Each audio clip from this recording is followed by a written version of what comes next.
itong RA 9184 o 9184. So ito yung unang Procurement Act sa Pilipinas.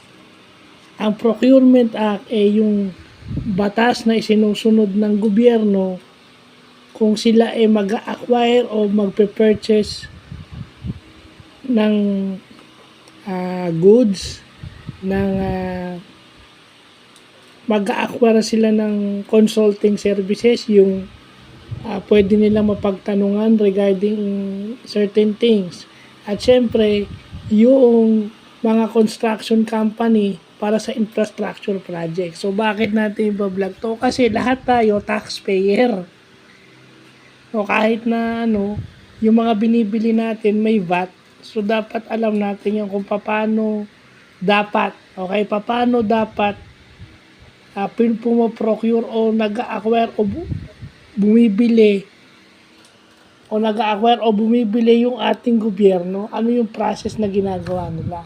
So, ito ay nakapaloob sa RA 9184, yung Standardization and Modernization of Government Procurement. Ay, yung una. So, nakalagay doon sa Section 3, okay? Sa Section 3 muna tayo. Yung pinaka-importanting part ng batas, Section 3. Yun yung mga guiding principles sa transparency, competitiveness, streamlined procurement process, at accountability system. Also, ibig sabihin, dapat, according to Section 3, ito yan, maigsi ang proseso, streamlined yung process. So, ibig sabihin, wala masyadong hinihingi. Streamline para mabilis. Transparency, dapat walang tinatago, walang hidden. Lahat nakabuklat. At syempre, competitiveness, bidding. So, yung transparency is dun sa highest bidder mo ibibigay.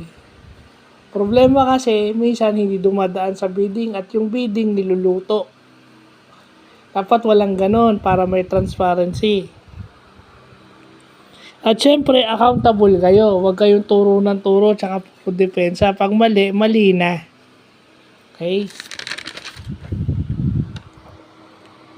So, meron tong process by electronic means, no? At meron din ito yung law na kung saan nakapaloob dito yung BAC, Bids and Awards Committee, yung Government Electronic Procurement System o yung GEPS, no? Kasi meron na silang electronic procurement system based on this act. So, transaction covered by this 9184. Goods acquisition, civil works, yun. Ibig sabihin, pag sa DPWH, civil works yan. Doon sa highest bidder mo, ibigay. Kaso problema, hindi naman natatapos. Kasi walang napaparusahan, walang napablacklist masyado. Tsaka syempre, nabanggit ko na kanina, yung consulting services. So, yun. Kasi as taxpayers, dapat alam natin yan na meron palang accountability yung mga ganyan. So, kasi dahil nga may nangyari, nagkaroon ulit ng panibagong procurement law. Mas mahigpit. So, iba-vlog ulit natin yun bukas. So, bukas o mamaya. So, yun lang pa.